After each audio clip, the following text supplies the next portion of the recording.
Ayos lang kahit hindi ka nila gusto. Ang mahalaga, hindi mo rin sila gusto.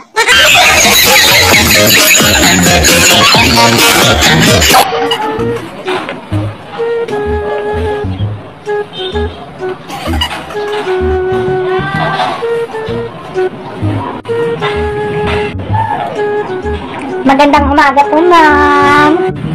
Magandang umaga din. Welcome po. Ano po sa inyo, ma'am? Anis, tatanong ko lang sana kung meron kayong gamot sa bingi.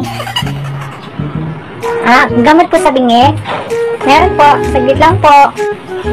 Ay, wala.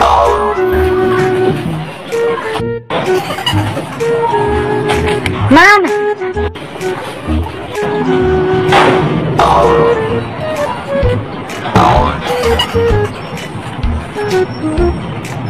Takot lang sa ipis, Martin agad. Ano gusto mong sabihin ko? Wow, ipis! Come to mama.